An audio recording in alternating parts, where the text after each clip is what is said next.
할렐루야. 우리 옆에 있는 분하고 인사하겠습니다. 어떻게 인사하느냐? 하나님이 우리 예배를 받으십니다.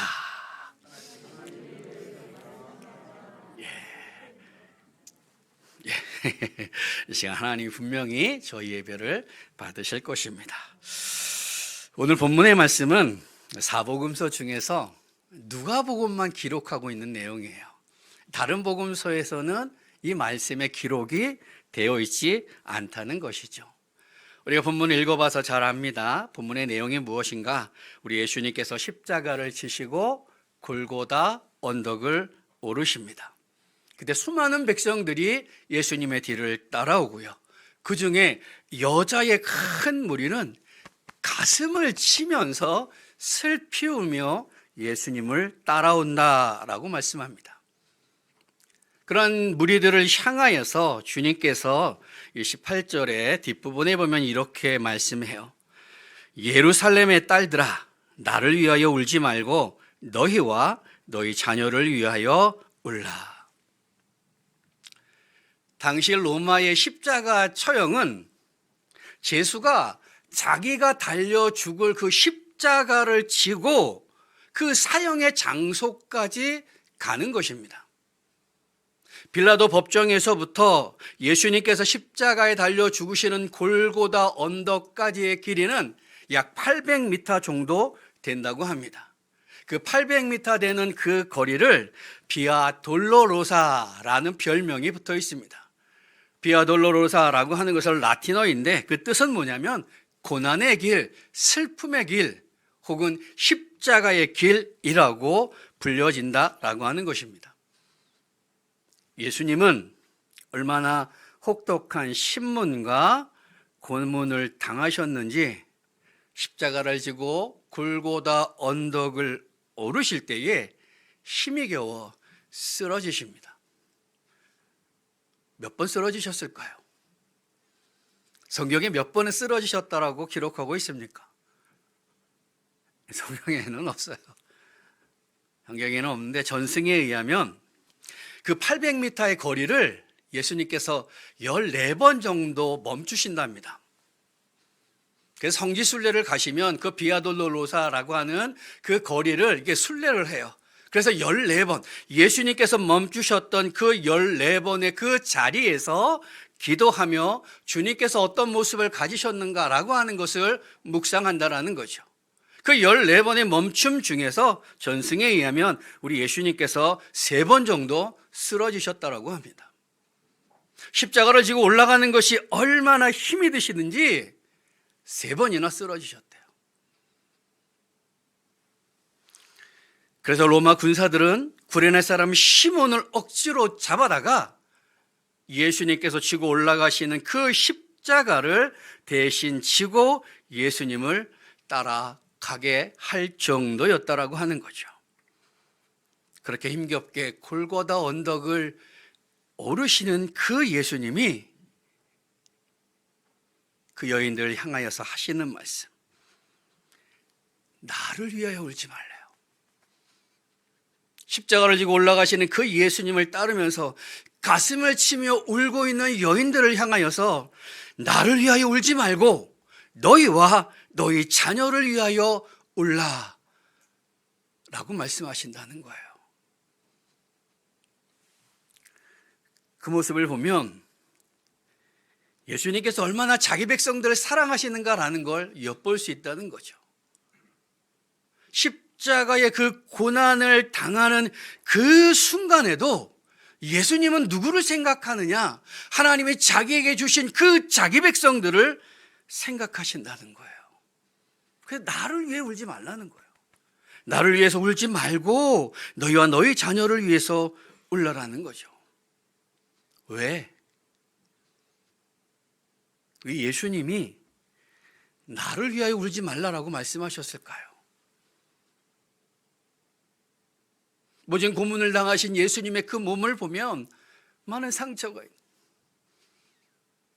예전에 오래전 영화 중에 패션 오브 크라이스트라고 하는 영화가 있어요. 예수님의 그 고난의 그 일기를 너무너무 아주 생생하게 만들었던 영화가 있습니다. 그 영화를 보면 예수님께서 어떤 고난을 당하셨는가라고 하는 것을 상상해 볼 수 있어요. 아주 비참하다는 거죠. 아주 고난스럽다는 거죠. 많은 무리들이, 많은 여자들이 그 모습을 보고 가슴을 치며 예수님을 향하여서 울을 때 주님은 날 위해 울지 말고 너희와 너희 자녀를 위하여 울라라고 말씀하시는 정도로 자기 백성들을 사랑하신다는 거예요. 왜 날 위해서 울지 말라라고 하셨을까? 이건 우리가 잘 알아요. 지금 이 십자가의 길은 예수님께서 반드시 가야 할 길이라고 하는 거죠. 그 십자가의 길은 하나님의 뜻으로 하나님이 주신 예수 그리스도의 자기 백성들의 그 죄를 대속해 주시기 위해서 반드시 거쳐야만 하는 길, 반드시 가야만 하는 길이라고 하는 거예요. 그래서 나를 가엾게 여기며 불쌍히 여기며 나를 위해서 울지 말라라고 말씀하십니다. 그건 반드시 가야 할 길이라는 거예요. 이것이 하나님의 뜻이라고 하는 거죠. 그래서 요한복음 6장 38절에 주님은 이렇게 말씀하십니다. 내가 하늘에서 내려온 것은 내 뜻을 행하려 함이 아니요 나를 보내신 이의 뜻을 행하려 함이니라. 마땅히 가야 할 길이라고 하는 거예요. 그래서 십자가 이 고난을 보고 가슴 아파하며 측은히 여기며 예수님을 불쌍하게 생각하며 슬퍼하며 가슴을 치고 울지 말라는 거예요. 정작 눈물을 흘리며 애통해야 할 대상은 내가 아니라 너희야. 정말 애통해야 할 대상은 너희와 너희 자녀들이야 라고 말씀하고 계신다는 거예요.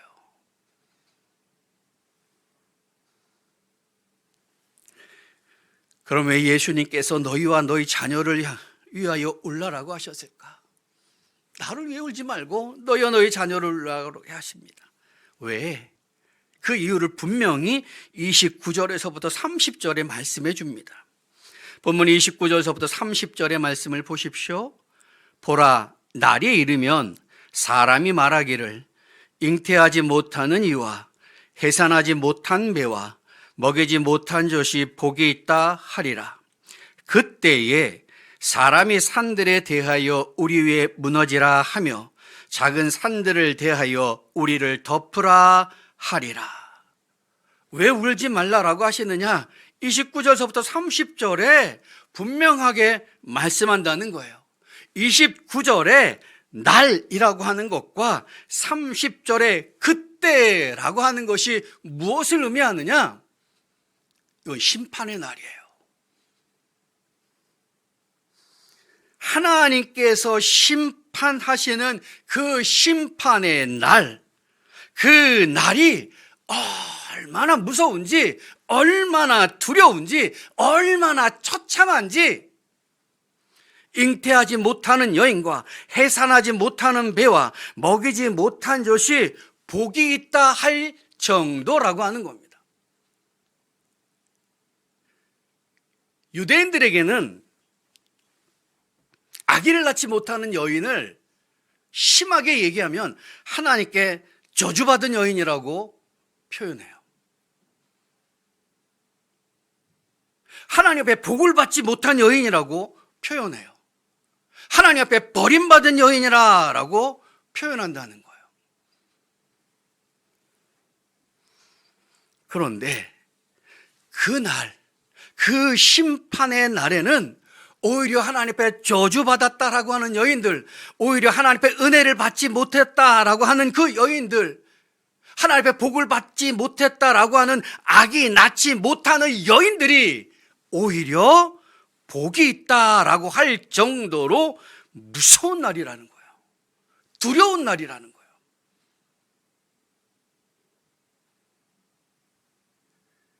얼마나 그 심판이 무섭고 두려운지 산들을 향하여서 뭐라고 얘기해요? 우리 위에 무너지래요. 나를 덮어버리래요. 뭐가요? 산이 무너져서 나를 덮어버리고 산이 무너져서 내 위에 무너져 버리라는 거예요. 그래서 뭘 보지 못하게 해달라는 거예요? 그 하나님이 심판하시는 그 심판들을 보지 않고 차라리 뭐요? 빨리 죽게 해달라는 거예요. 그래서 산들아 내 위를 덮어버려라. 산들아 내 위로 무너져라. 왜? 그날이 너무너무 무섭다는 거죠.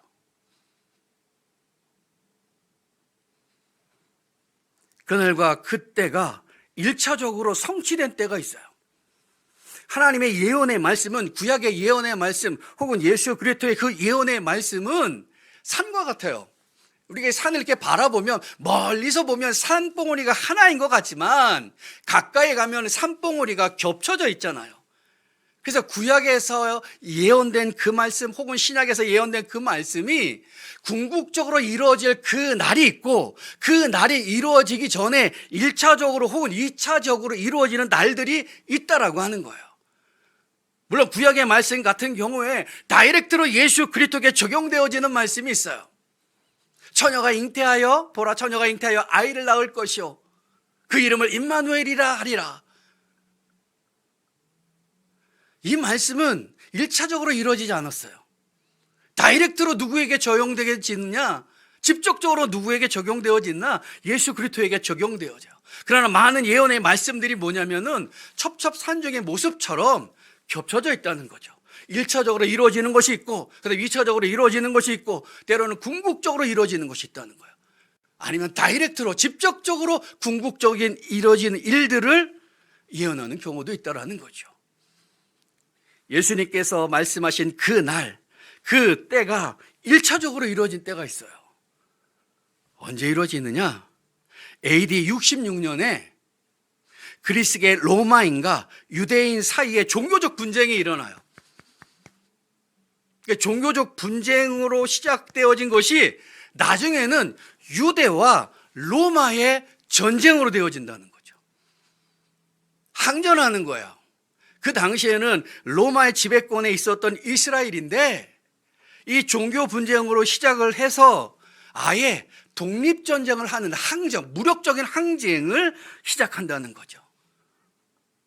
이때 AD 70년에 로마의 티투스라고 하는 장군이 있어요. 나중에 로마의 10번째 황제가 되어집니다. 이 티투스 장군이 군사들을 몰고 와서 진압을 해버려요. 그러니까 일방적으로 이 전쟁은 끝나버립니다.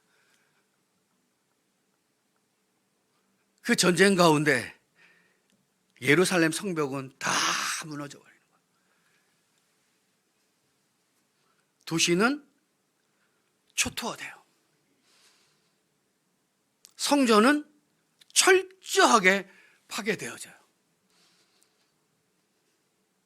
그때 돌았던 소문 중에 하나가 뭐냐면 이 성전을 지을 때 돌과 돌 사이에 금으로 연결했다라고 하는 소문이 로마 병사들 사이에 퍼졌어요. 그래서 그 금을 캐기 위해서 돌과 돌을 쪼개버리는 거예요. 성전의 돌을 쪼개버리는 거예요. 그래서 철저하게 성전이 파괴되어지고 도시는 초토화되지고 성벽은 무너져요. 유대인 역사가 요세푸스라고 하는 분이 계세요. 이분이 로마와의 유대의 전쟁에 대해서 말씀할 때 그 당시 예루살렘에 좀 제가 보기에는 또 많은 학자들이 표현하긴 하는데 과장됐다라고 표현하기는 해요. 그 당시 예루살렘에 이 요세푸스는 뭐라고 표현했냐면 270만 명이 살았다라고 얘기해요.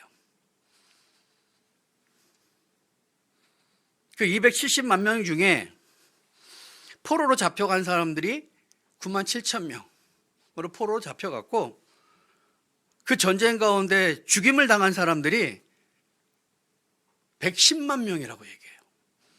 그러니까 270만이라고 놓았을 때, 그게 사실이라고 보았을 때 110만 명이 죽은 거예요. 반이 죽은 거예요. 생각을 해보십시오. 110만 명이라는 사람들이 죽임을 당할 때 그 광경이 어땠을까? 처참하죠. 잔혹하죠. 완전 학살이에요.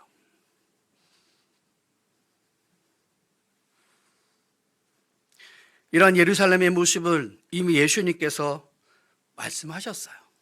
지금도 본문 속에서도 말씀하셨지만 그 전에도 말씀하셨다는 거죠. 누가복음 19장 41절서부터 44절에 보니까 가까이 오사 성을 보시며 우시고 이르시되 너도 오늘 평화에 관한 일을 알았더라면 좋을 뻔하였거니와 지금 내 눈에 숨겨졌도다. 날이 이를지라 내 원수들이 토툰을 쌓고 너를 둘러 사면을 거두고 또 너와 빛 그 가운데 있는 내 자식들을 땅에 메어치며 돌 하나도 돌 위에 남기지 아니하리니 이는 내가 보살핌을 받는 날을 알지 못함을 인함이니라 하시니라. 보살핌을 받는 날이라고 하는 것은 심판받는 날을 얘기하는 거예요. 이미 예수님께서 말씀하셨어요. 또 누가복음 21장 5절부터 6절의 말씀도 이렇게 합니다. 어떤 사람들이 성전을 가리켜 그 아름다운 돌과 헌물로 꾸민 것을 말하며 예수께서 이르시되 너희 보는 이것들이 날이 이르면 돌 하나도 돌 위에 남지 않고 다 무너뜨려지리라.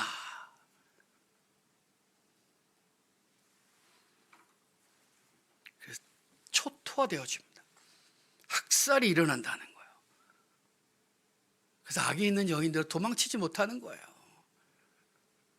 젖먹이 있는 여인들은 도망치지 못하는 거예요.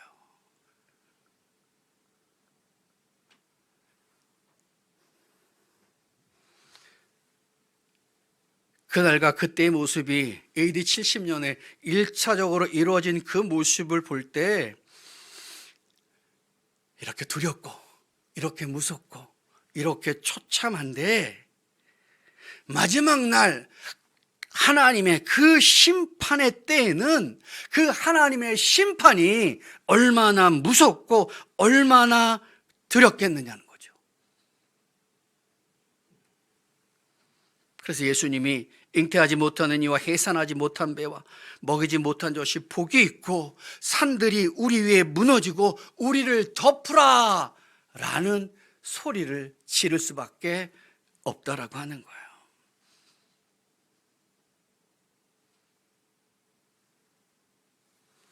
먼 얘기 같잖아요. 예수님 시대도 마찬가지예요. 먼 때의 일이라고 생각했지만 AD 70년에 일어나 버렸어요. 자기 눈앞에서 학살당하는 가족들, 학살당하는 친구들, 학살당하는 그 사람들의 모습들을, 이웃들의 모습을 보면서 얼마나 두려워하고 얼마나 무서워하겠어요.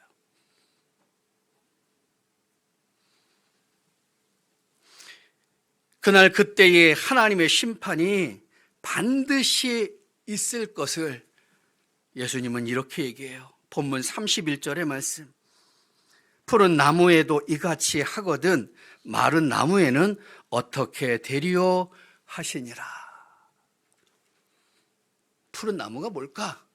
마른 나무가 뭘까? 여기에 대해서는 학자들 간에 여러 가지 해석들이 있습니다. 근데 많은 학자들이 푸른 나무는 누구를 상징하냐면 예수님을 상징하고 마른 나무는 불의한 유대인들을 상징한다, 비유한다라고 많은 학자들이 말씀합니다. 그러니까 예수님은 푸른 나무인데 예수님은 의인이시잖아요. 또 죄가 없는 하나님의 아들이시잖아요. 그럼에도 불구하고 하나님이 주신 자기 백성들의 죄를 끌어안으시고 그 죄를 대속하시기 위해서 하나님이 십자가에서 예수님을 죽도록, 죽임을 당하도록 하셨다는 거예요. 하나님의 아들인데, 의인인데 하나님이 그렇게 하셨다는 거예요. 하물며 하나님께 불순종하고 불의한 사람들은 어떻게 되겠느냐? 좀 생각 좀 해봐, 이 얘기예요.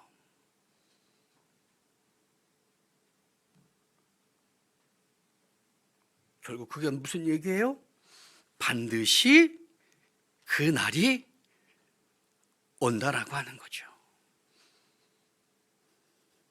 언제요? 몰라요. 내일 당장 그 일들이 일어날런지, 내가 오늘 저녁에 잠을 잘 때 그 일들이 일어날런지. 그러나 분명한 것은 하나님이 그 일들을 행하신다는 거예요. 그날 그때 이루어질 심판의 모습을 마태복음에서 뭐라고 표현하느냐? 심판 날에 소돔과 고모라 땅이 그 성보다 견디기 쉬우니라. 소돔과 고모라가 어떻게 멸망합니까? 하나님께서 불을 내려 소돔과 고모라를 완전히 초토화시키죠. 내 마지막 심판의 때는 그보다 더 무섭다는 거예요. 베드로후서에서는 이렇게 말씀합니다. 베드로후서 3장 10절과 12절에 보니까 그 날에는 하늘이 큰 소리로 떠나가고 물질이 뜨거운 불에 풀어지고 땅과 그 중에 있는 모든 일이 드러나리로다. 그날에 하늘이 불에 타서 풀어지고 물질이 뜨거운 불에 녹아지려니와 라고 말씀합니다. 분명히 이 모습에 대해서 베드로에게 하나님께서 그날 이루어질 심판의 모습을 보여주셨겠죠. 그런데 베드로는 글로 그것을 적을 때는 이렇게밖에 적지 못한다는 거예요. 그것이 얼마나 무서운지, 그 일들이 어떻게 이루어지는 거지, 하늘이 불에 탄다, 물질이 뜨거운 불에 녹아진다, 자기가 보았지만 글로 쓸 때는 이렇게밖에 쓸 수 없다라고 하는 거죠. 그럼 실상은 뭐겠어요? 정말 무섭고 두렵고 처참하다라는 거예요. 요한계시록에서는 이렇게 표현합니다. 요한계시록 6장 11절에서 17절에는 내가 보니 여섯째 인을 떼실 때에 큰 지진이 나며 해가 검은 털로 짠 상복같이 검어지고 달은 온통 피같이 되며 하늘의 별들이 무화과 나무가 태풍에 흔들려 설익은 열매가 떨어지는 것 같이 땅에 떨어지며 하늘은 두루마리가 말리는 것 같이 떠나가고 각 산과 섬이 제 자리에서 옮겨지며 땅의 임금들과 왕족들과 장군들과 부자들과 강한 자들과 모든 종과 자유인이 굴과 산들의 바위 틈에 숨어 산들과 바위에게 말하되 우리 위에 떨어져 보좌에 앉으신 이의 얼굴에서와 그 어린 양의 진노에서 우리를 가리라. 그들의 진노의 큰 날이 이르렀으니 누가 능히 서리오 하더라. 계시록 20장 11절에 이렇게 표현합니다. 또 내가 크고 흰 보좌와 그 위에 앉으신 자를 보니 땅과 하늘이 그 앞에서 피하여 간 곳 없더라.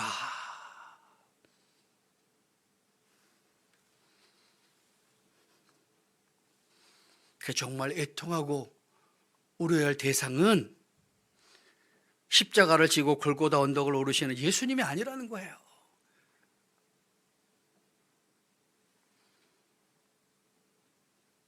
정말 애통해야 할 대상은 너희와 너희 자녀라는 거예요. 나와 우리 가족이라는 거예요.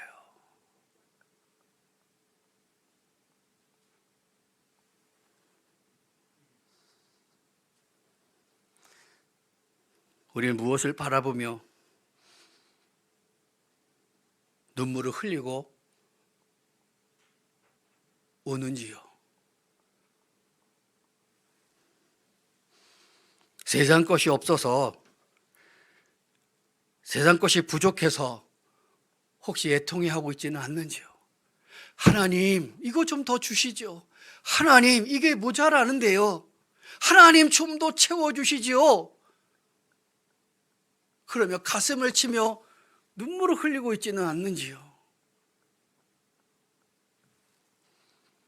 물론 세상 것이라고 하는 것, 우리가 이 세상을 살아가는 동안에 필요한 겁니다. 있어야지요. 부족하면 아쉽지요. 그러나 그것이 내가 흘려야 할 눈물의 애통의 대상이 아니라는 거예요. 그것 때문에 내가 가슴을 치며 눈물을 흘리며 하나님 더 주세요 라고 할 대상이 아니라는 거예요. 우리가 정말 울어야 되는 건 내가 우리 예수 그리스도를 온전히 신뢰하고 온전히 의지하지 못하는 믿음 없는 나의 모습을 보고 우리는 가슴을 치며 애통해야 한다는 거예요. 우리 믿음대로 산다고 해요. 또 이 예배가 끝나고 나면 저 문을 거쳐 나가셔서 일주일 동안 세상에 살아가십니다. 일주일 동안 세상을 살아가시면서 무슨 생각하며 무엇을 붙들며 무엇을 추구하며 가슴을 치며 애통하시는지요.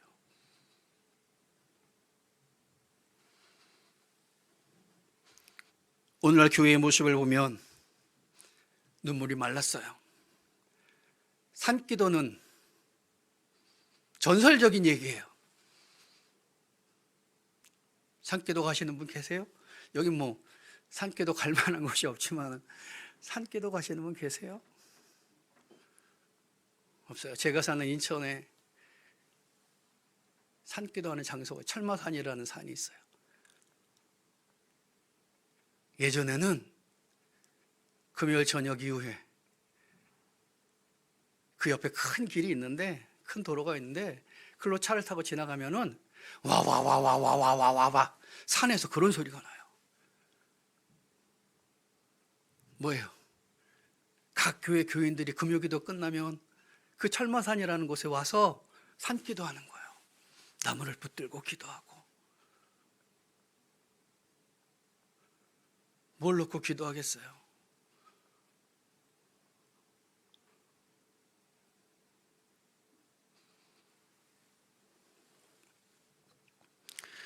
우리가 우려해야 될 것은 나의 믿음 없는 모습이에요. 메마른 나의 심령이에요. 더불어 눈에 넣어도 아프지 않을 우리 자녀들,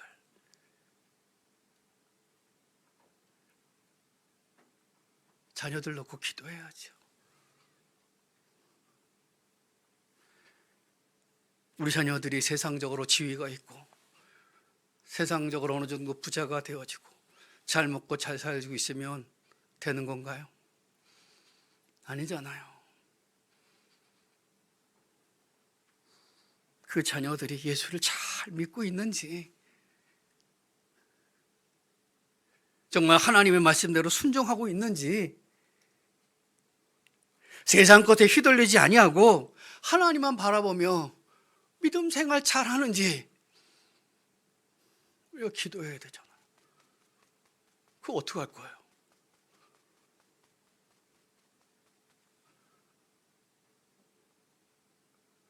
더불어 우리가 울어야 될 게 뭐겠어요? 한국의 교회예요. 남서울 우리 교회도 대부분이 연로하신 분들이에요. 허리가 없어요.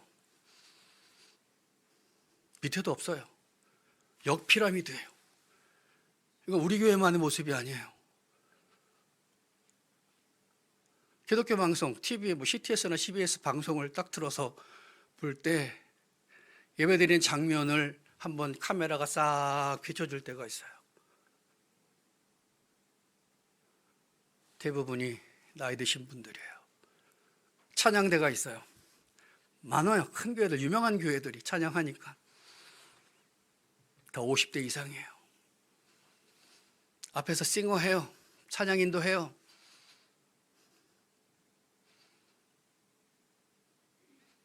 근데 거기도 40, 50대예요. 물론 젊은이가 많은 교회가 있어요. 근데 그건 손으로 꼽히는 교회들이에요.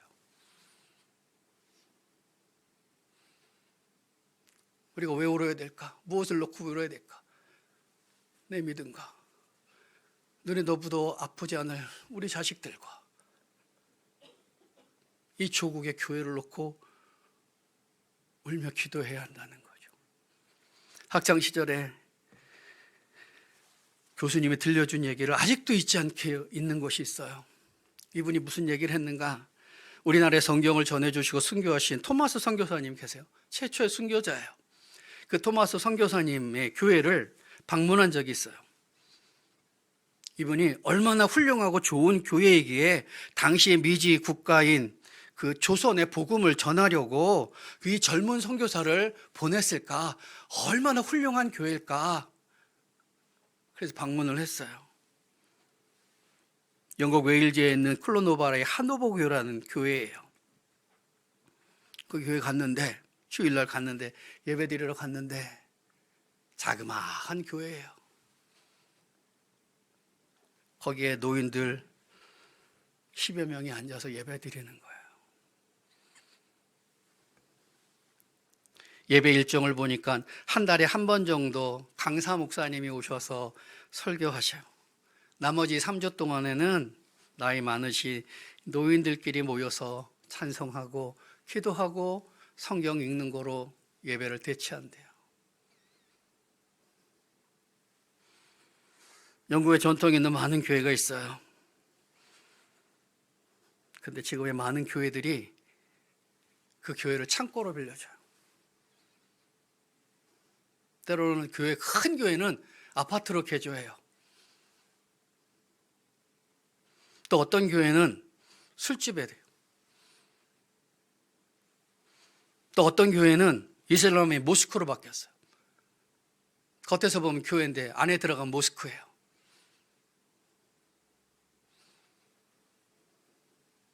천년 이상의 교회 역사를 가진 영국과 유럽의 많은 교회들이 무너져가고 있어요. 200년이 안 되는 복음의 역사를 가진 우리나라의 교회들은 어떻게 될까요? 기도의 눈물이 없다면 우리도 그들의 전철을 밟지는 않을런지요. 서울에 가면, 여기가 서울이지만 서초동에 가면 4천억 들인 교회, 큰 교회 있어요. 우리나라의 대표적인 교회예요.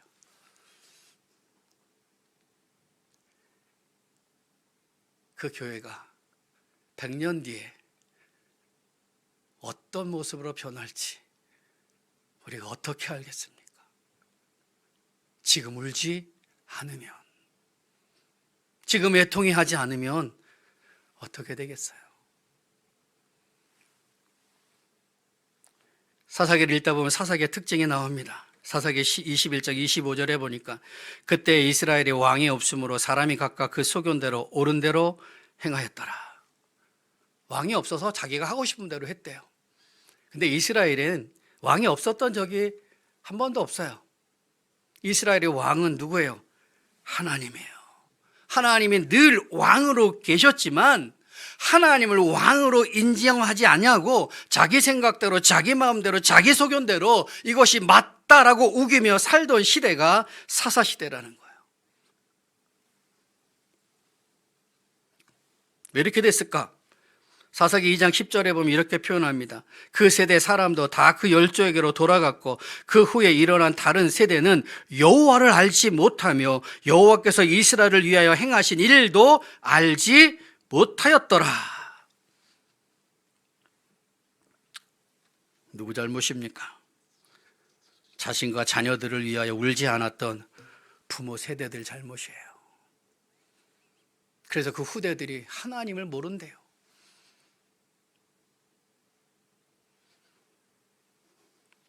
더불어 우리는 이 땅을 살아가게, 가족으로 살게 하시면서 묶어준 가족들이 있어요. 우리 부모님들, 우리의 형제, 우리의 자매, 그들이 예수 안에 거할 수 있도록 울어야 한다는 것이고, 조금 넓혀서 우리의 이웃들을 바라보며 하나님의 궁극적 심판이 얼마나 무서움과 두려움을 내가 인지한다면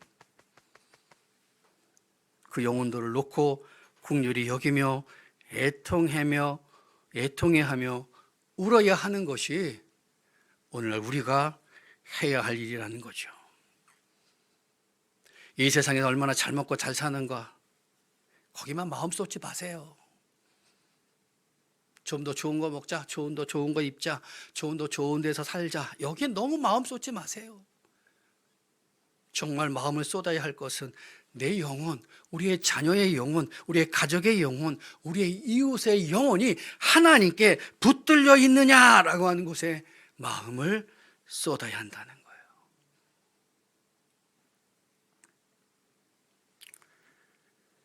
우리는 무엇을 바라며 무슨 생각하며 눈물을 흘리시는지요? 우리가 하나님을 바라보며 온전한 믿음으로 살지 못하는 우리 자신을 향하여서 자신을 위해서 울어야 하고, 세상 그 언어가 바꿀 수 없는 사랑하는 자녀들을 위해서 울어야 하고, 사랑하는 가족들의 영혼을 생각하면서 울어야 하고, 그 눈물이 마르지 않을 때 우리가 하나님이 주신 천국에 가는 거예요. 심령도 메마르고 눈물도 메마르고 입으로는 예수를 믿는다라고 하는데 삶의 모습은 그렇지 아니하고, 과연 천국의 보장이 될까요?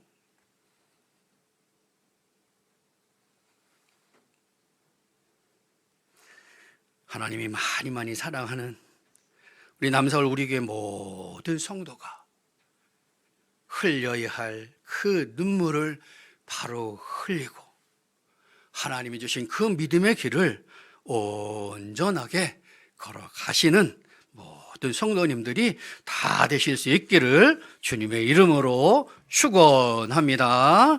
아멘. 기도하겠습니다.